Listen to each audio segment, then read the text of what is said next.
नमस्कार दोस्तों, आज हम लोग 63rd बीपीएससी का प्रीलिम्स का जो क्वेश्चन है उसका मैथ्स का क्वेश्चन हम लोग बनाने जा रहे हैं। हम लोग जानते हैं कि बीपीएससी में हर साल 10 क्वेश्चन मैथ्स से आते हैं और उसी कड़ी में मैंने आपको पहले 65th और 64th का सॉल्यूशन दे दिया है मैथ्स का, और इस वीडियो में 63rd बीपीएससी का मैथ्स का क्वेश्चन का सॉल्यूशन आपको दे रहा हूँ। अगर आपने 65th और 64th नहीं देखा है तो आप उसको प्लेलिस्ट में जाके देख सकते हैं इस चैनल पे। मैं आपको बता दूं कि बीपीएससी का जो प्रीवियस ईयर क्वेश्चन जो मैं अभी बना रहा हूं वो हर रोज़ आपको सुबह 8 बजे प्रीमियर के रूप में मिल जाएगा इसी यूट्यूब चैनल पे।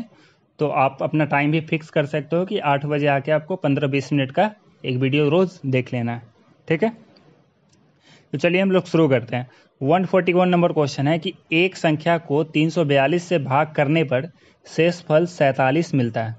यदि उसी संख्या को 19 से भाग किया जाए तो शेषफल क्या होगा। तो मान के चलिए कि कोई संख्या है, ठीक है, उसको उस संख्या को हम मान लिए x + 47, ठीक है। x + 47 माने उसको डिवाइड किए 342 से, ठीक है। 342 से डिवाइड करेंगे तो क्या होगा, भाग करेंगे तो ये जो x है ये टोटली आपका कट जाता है 342 से, लेकिन ये 47 बचा रह जाता है, ठीक है, 47 बचा रह जाता है। तो अब आगे क्वेश्चन है कि 19 से भाग किया जाए तो शेषफल क्या होगा। तो हम लोग चेक करेंगे कि ये 342 है, क्या ये 19 से पहले कट रहा है। अगर ये 19 से कट रहा होगा, अगर ये 19 से कट रहा होगा तो हम लोग सिंपली ऐसे लिख देंगे ना, x + 47 बटा 19। तो अगर 19 से 342 कटेगा तो 19 से आपका x भी कट जाएगा, है ना, क्योंकि x आपका 342 से कट जा रहा है। तो चलिए हम लोग चेक करते हैं। तो 19 को 342 से हम लोग अगर चेक करें तो एक बार में आपका 19 हो गया, फिर ये 15 होगा, 2 8 बार में 152, ठीक है, तो कट गया, तो पूरा कट गया, मतलब कि आपका 19 से ये x भी कट जाएगा, ठीक है। अब हम लोग क्या करना है कि 47 बचा, तो 47 को 19 से हम लोग डिवाइड करेंगे तो क्या होगा, 19 47 2 बार में 38, ठीक है। तो क्या बचा हमारे पास रिमाइंडर, शेषफल क्या बचा, 9 बचा, ठीक है। तो 9 बचा, तो इसलिए हमारा जो आंसर होगा वो 9 होगा, ठीक है। तो मुझे लगता है कि आप 141 नंबर क्वेश्चन अच्छे से समझ गए होंगे। अब चलिए हम लोग 142 की ओर बढ़ते हैं। तो 142 में है कि एक व्यक्ति अपनी आय का 66.2% खर्च करता है और 1200 प्रति महीना बचा लेता है। उसका मासिक खर्च रुपये में क्या है, खर्च पूछ रहा है, ठीक है। 1200 रुपये बचा लेता है और खर्च कितना करता है, 66.23%। तो हम लोग चलिए मान लेते हैं कि टोटल आपका हो गया x, उसका टोटल जो वो इनकम है वो उसको हम x मान लेते हैं, ठीक है। तो x में से उसका 66.23%, 66.2/3% ये क्या करता है, खर्च कर देता है। तो उसके पास कितना बचता है, 1200, ठीक है। तो इसको हम लोग देखें तो कितना हो जाएगा, x - 66.66 को हम लोग 100 से डिवाइड करेंगे परसेंटेज के लिए, तो गुने x बराबर 1200। तो x माइनस ये 2/3 हो जाएगा, 66.66/100 गुने x बराबर 1200। तो क्या हो जाएगा, ये x - 2/3x 1/3x हो जाएगा इज इक्वल टू 1200। तो यहाँ से x आपका क्या हो जाएगा, 3 गुने 1200 बराबर 3600। तो 3600 रुपये वो कमाता है, जिसमें 1200 रुपया वो खर्च कर देता है, 1200 रुपया वो बचा लेता है। तो उसका मासिक खर्च कितना हुआ, 3600 माइनस 1200, 2400 रुपया उसका मासिक खर्च हुआ। तो चलिए आंसर इसका ए हो गया, ठीक है।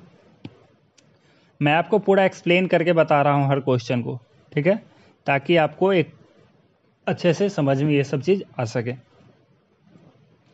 143 नंबर क्वेश्चन है कि एक व्यक्ति एक वस्तु को एक निश्चित दाम पर बेचकर 20% लाभ प्राप्त करता है। यदि वह उसे दुगने दाम पर बेचता है तो उसका लाभ प्रतिशत क्या होगा, ठीक है।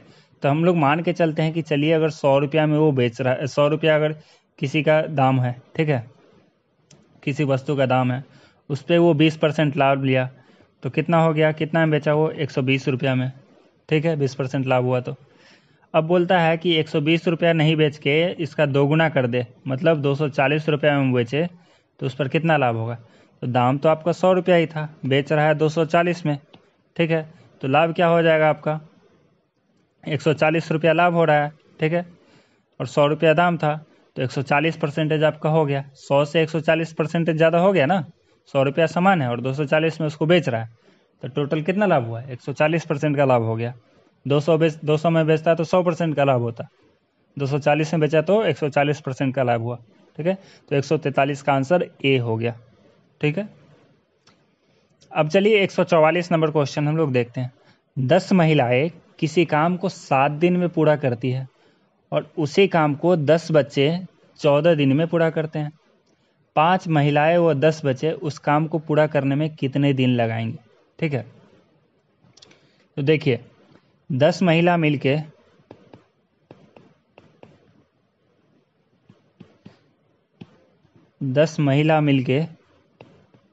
कोई काम को कितने दिन में पूरा करती है, 7 दिन में, ठीक है। तो एक दिन में वही महिला, एक दिन में कितना महिला को काम करना पड़ेगा, 70 महिला को वही काम पूरा करने के लिए, है ना। एक दिन में 70 महिला को वही काम पूरा करने के लिए करना पड़ेगा ना काम। मतलब अगर एक महिला करे तो उसको कितना दिन लगेगा, 70 दिन लगेगा। एक महिला को वही काम करने में 70 दिन लगेगा।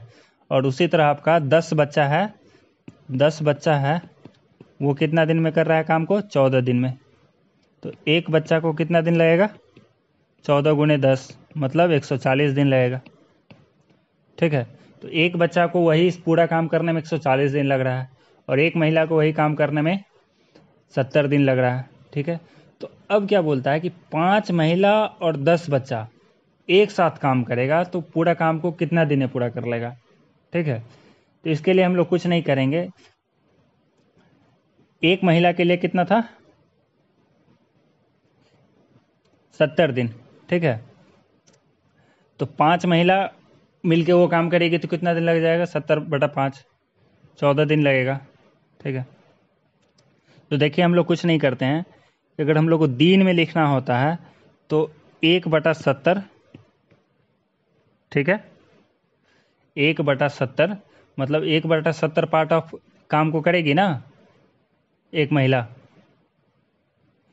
एक महिला अगर एक दिन काम करेगी तो पूरा काम का 1/70वां पार्ट ही करेगी ना, और 5 महिला कर देगी तो कितना हो जाएगा, इतना हो जाएगा, 5 से गुना कर देंगे। प्लस हम लोग को आंसर दिन में निकालना है, इसलिए हम लोग उल्टा कर रहे हैं। प्लस एक बच्चा कितना दिन में वो काम करेगा, एक बच्चा कितना काम करेगा एक दिन में, 140, 1/140 पार्ट करेगा, ठीक है। और कितना बच्चा काम कर रहा है, 10 बच्चा का काम करना है, ठीक है। तो टोटल दिन यही हो जाएगा ना, दोनों का एडिशन, दोनों को जोड़ देंगे तो, ठीक है, दोनों को जोड़ देंगे और फिर हम लोग पलट देंगे। तो कितना हो गया, 1/70 और 5 को काटेंगे तो 14 बार में, तो 1/14, इसको भी काटेंगे तो 1/14, ठीक है। तो कितना दिन लगा, 1/28, इसको पलटेंगे तो क्या हो जाएगा, 1/14 और 1/14 को हम लोग जोड़ेंगे तो हो जाएगा 1/7, ठीक है। इसको हम लोग पलट दिए तो 7, तो मतलब 5 महिला और 10 बच्चा मिलके कितना दिन में काम कर लेगा, 7 दिन में। तो इसका आंसर हो जाएगा 7। 145 नंबर क्वेश्चन है कि 11 और 90 के बीच में कितनी संख्याएं हैं जो 7 से भाग हो जाती हैं। तो देखिए एक तो सिंपल तरीका है कि 11 और 90 के बीच में सारा संख्या अब निकालें तो क्या होगा, 14, 21, 28 ऐसे ऐसे करके 84 तक होगा, ठीक है। तो ऐसे सिंपली आप कैलकुलेट कर सकते हैं, एक तरीका ये हो गया। तो ये तो आपका 11 और 90 बहुत कम रेंज दिया है, उसमें आप निकालिए। लेकिन आपका बहुत ज़्यादा रेंज देता है कि 11 से लेके 9000 तक निकालना है, ठीक है। तो उस टाइम हम लोग क्या करेंगे कि देखिए जैसे यहाँ जो लास्ट डिविजिबल नंबर है ना, जैसे 84 है लास्ट नंबर, ठीक है, और सबके बीच में डिफरेंस देखिए 7 है, 7 का, ठीक है, और फर्स्ट नंबर है 14, तो हम लोग एपी सीरीज में हम लोग पढ़े थे कि लास्ट नंबर जो होता है, लास्ट टर्म एल होता है, वो A plus N minus one into D होता है, ठीक है, जो एन टर्म है लास्ट टर्म। तो एल यहाँ पे 84 है, फिर यहाँ 14 है, plus N minus one into 7, 84 minus 14 कितना हो गया, 70 होगा, एन माइनस वन इंटू 7 तो 70, इधर बटा 7 कर देंगे तो एन माइनस वन हो जाएगा। तो एन माइनस वन हो गया आपका 10, तो एन आपका हो गया 11, ठीक है। तो 11 संख्या ऐसा होगा जो आपका 11 और 90 के बीच में होगा, जो 7 से भाग हो जाती है, ठीक है। तो 145 का आंसर ई होगा। क्वेश्चन बोलता है कि एक व्यक्ति स्थिर पानी में 7.5 किलोमीटर प्रति घंटा से नौकायन कर सकता है। यदि 1.5 घंटा प्रति किलोमीटर घंटा की गति से बहती हुई नदी में किसी स्थान पर पहुंचने और वापस आने के लिए उसे 50 मिनट लगते हो तो उस स्थान की दूरी कितनी है। तो देखिए, नदी का एक धारा होता है, ये धारा हो गया नदी का, और इसमें दिया हुआ है कि ये 1.5 किलोमीटर प्रति घंटा से चल रहा है, ठीक है। और नाव बता रहा है कि 7.5 किलोमीटर प्रति घंटा से चल रहा है, ठीक है। तो एक तरफ से जाएगा तो नाव के गति को बढ़ाएगा नहीं, ये 1.5 किलोमीटर, तो नाव का पूरा गति कितना हो जाएगा, 9 किलोमीटर प्रति घंटा। और जब उल्टा डायरेक्शन में आएगा तो कितना हो जाएगा, 7.5 माइनस 1.5, मतलब 6 किलोमीटर प्रति घंटा हो जाएगा ना। तो पूछ रहा है कि यहाँ से लेके यहाँ तक जा रहा है तो उसका डिस्टेंस कितना होगा, ठीक है। तो हम लोग जानते हैं कि गति आपका होता है v इज इक्वल टू दूरी d अपन समय t, ठीक है। तो समय हम लोग को पता है, गति पता है, ठीक है। तो दोनों हम लोग निकालते हैं। तो देखिए, तो हम लोग को समय क्या लिख सकते हैं, दूरी बटा गति, ठीक है। तो टोटल समय हम लोग कितना है, 50 मिनट। तो हम लोग घंटा में लिखे तो 50/60 हो जाएगा, एक घंटा में 50 मिनट, तो 50 मिनट में कितना घंटा, 50/60 घंटा, ठीक है। और दूरी हम लोग मान लेते हैं x, तो एक तरफ से जा रहा है तो x दूरी, और कितना स्पीड से जा रहा है, 9 किलोमीटर पर घंटा, 9 किलोमीटर प्रति घंटा से। और दूसरा तरफ से वापस आ रहा है तो 6 किलोमीटर प्रति घंटा। तो हम लोग यहाँ से कैलकुलेट करेंगे तो क्या होगा, 50/60, चलिए इसको काट दिए तो 5/6, 5/6 इज इक्वल टू यहाँ हो जाएगा 18, 2x plus 3x, 5/6 is equal to 5x/18, ठीक है। तो यहाँ से हम लोग देखें, ये 5 से 5 कट गया, 6 से ये 3 बार में कट गया, तो x बराबर कितना हो गया, 3 हो गया, ठीक है। तो जो डिस्टेंस हो गया आपका, दूरी हो गया, वो 3 किलोमीटर होगा, ठीक है। तो 146 का आंसर ए हुआ, ठीक है। अब हम लोग 147 नंबर क्वेश्चन की ओर बढ़ेंगे। देखिए, 147 में क्या पूछ रहा है कि एक राशि चक्रवृद्धि ब्याज की दर से 2 वर्ष में 4624 तथा 3 वर्ष में 4913 रुपये हो जाती है, तो राशि क्या है। तो हम लोग चलिए मान लेते हैं कि देखिए, एक होता है चक्रवृद्धि ब्याज, ठीक होता है, ठीक, और एक होता है सिंपल वाला ब्याज। तो सिंपल वाला ब्याज में क्या होता है कि अगर हम लोग निकाले सिंपल इंटरेस्ट तो वो हो जाता है P गुने R गुने T बटा 100, ठीक है।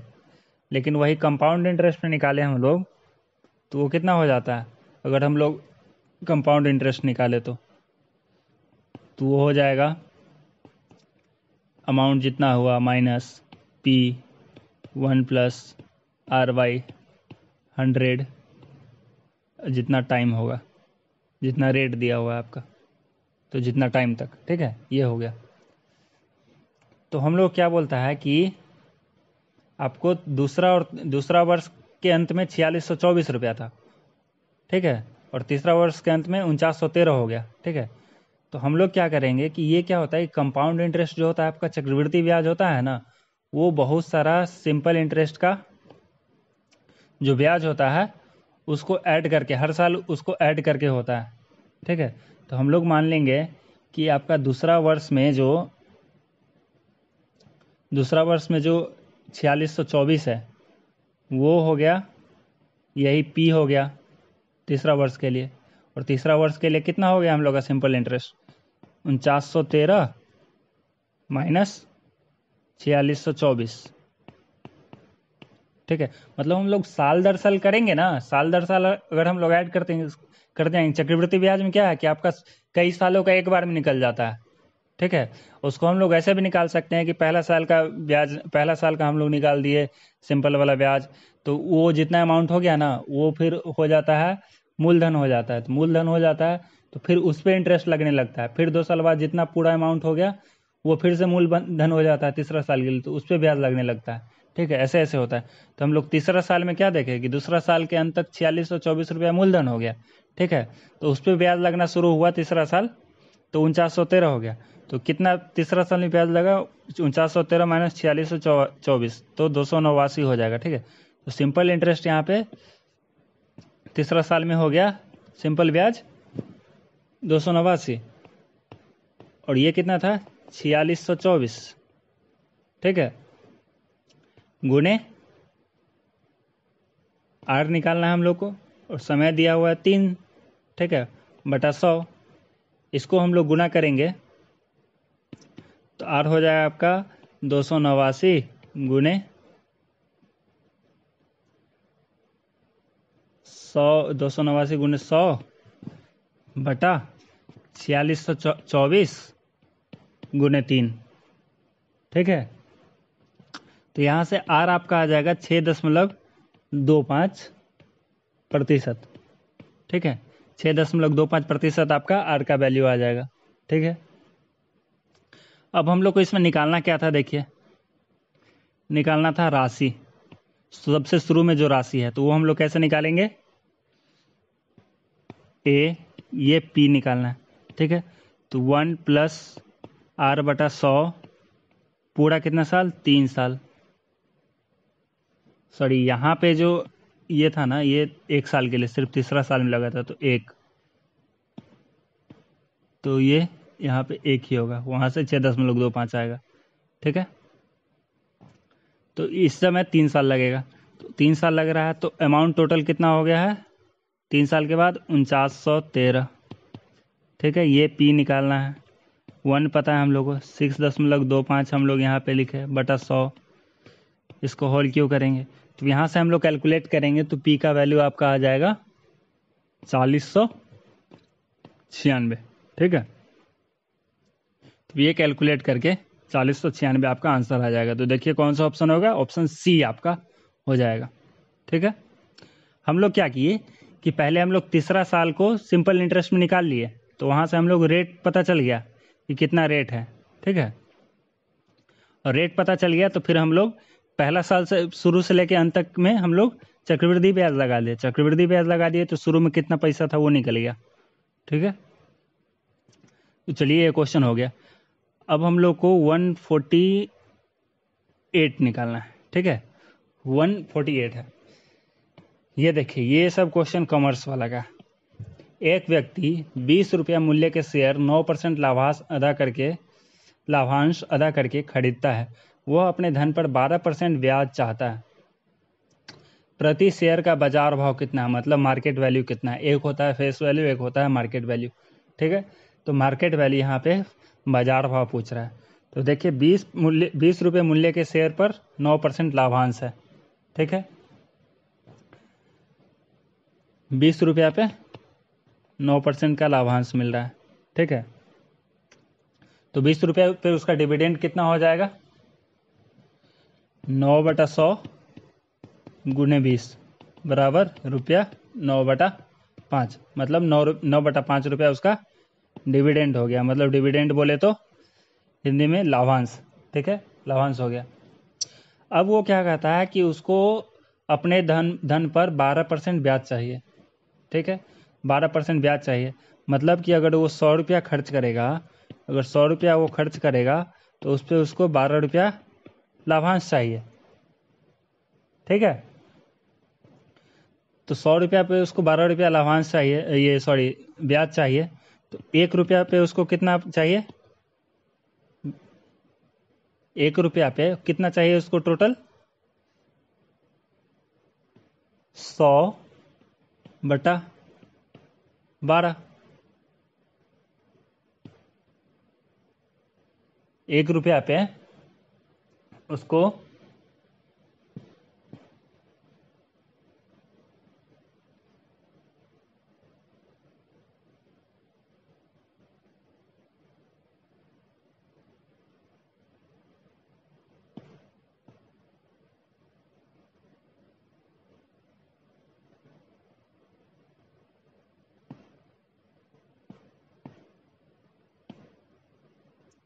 देखिए 148 नंबर क्वेश्चन हम लोग देखते हैं। उसमें बोल रहा है कि एक व्यक्ति ₹20 मूल्य के शेयर 9% लाभांश अदा करके खरीदता है। वह अपने धन पर 12% ब्याज चाहता है। प्रति शेयर का बाजार भाव कितना है? तो देखिए, एक होता है बाजार भाव होता है और एक फेस वैल्यू होता है, मतलब एक मार्केट वैल्यू और एक फेस वैल्यू होता है। ठीक है, तो उसमें क्या है कि 20% मूल्य के शेयर पर वो 9% लाभांश अदा किया है। ठीक है, और 12% ब्याज चाहता है वो अपने धन पे। ठीक है, तो 20 रुपया पे उसको 9% लाभांश वो अदा किया है, मतलब कि 20 रुपया का 9% कितना हो गया? 9 गुने 20, 9/100 गुने 20, 9/5 रुपया। ठीक है, अब वो क्या किया कि वो अपने धन पे 12% ब्याज चाहता है, मतलब उसको 12 रुपया चाहिए हर 100 रुपया इन्वेस्ट करने पे, हर 100 रुपया लगाने पे 12 रुपया चाहिए। ठीक है, हर 100 रुपया लगाने पे 12 रुपया चाहिए, 12 रुपया का इनकम चाहिए। तो 1 रुपया का इनकम उसको कितना पे मिलेगा? हर 100 रुपया 100/12 रुपया पे मिलेगा, 1 रुपया मिल जाएगा ना। अब उसको कितना? 9/5 था, तो 9/5 कितना पे मिलेगा? रुपया 100/12 गुने 9/5 पे मिलेगा ना। और इसको हम लोग कैलकुलेट करके देखें तो 12 3 मतलब में ये 25, 25 को यहाँ 5 और 3 से 3, मतलब इसको 15 रुपया पे मिल जाएगा 9/5। ठीक है, तो इसका जो मार्केट वैल्यू होगा वो 15 रुपया हो जाएगा, जो कि आपका आंसर बी है, 15 रुपया। ठीक है, मतलब बाजार भाव 15 रुपया। अब देखिए क्वेश्चन नंबर 149। 149 क्या है? देखिए, निम्न पाई चार्ट किसी राष्ट्र द्वारा किसी विशेष वर्ष में विभिन्न खेलों पर किए गए व्यय को दर्शाता है। चार्ट का ध्यान से अध्ययन करें और प्रश्न का उत्तर दें। देखिए, इस तरह के क्वेश्चन में सबसे पहले हम लोग को प्रश्न ही पढ़ लेना चाहिए, तब पूरा चार्ट पे जाना चाहिए। प्रश्न क्या है कि फुटबॉल पर क्रिकेट से कितना प्रतिशत कम व्यय किया गया? ठीक है, फुटबॉल पर क्रिकेट से कितना प्रतिशत कम व्यय किया गया? तो देखिए, फुटबॉल आपका 54 डिग्री पाई चार्ट में दिया हुआ है, 81 डिग्री क्रिकेट में दिया हुआ है।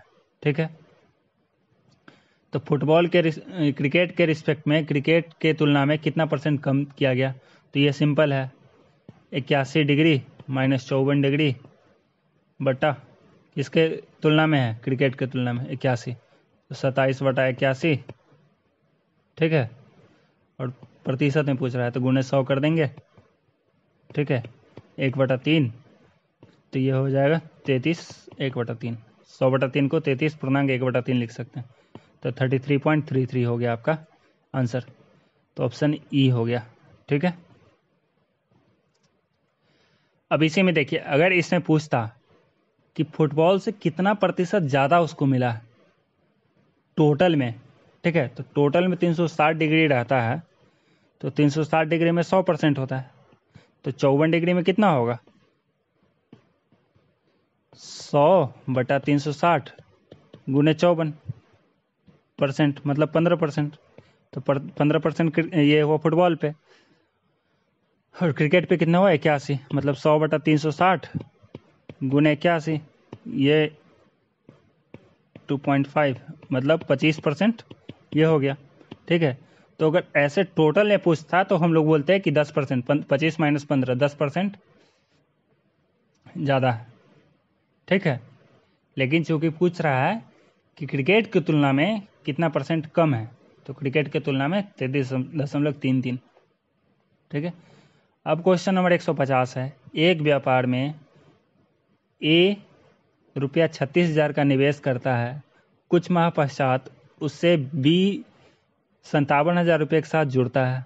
वर्ष के अंत में कुल लाभ को 2:1 के अनुपात में उनमें बांटा जाता है। बी कितने माह के उपरांत जुड़ा?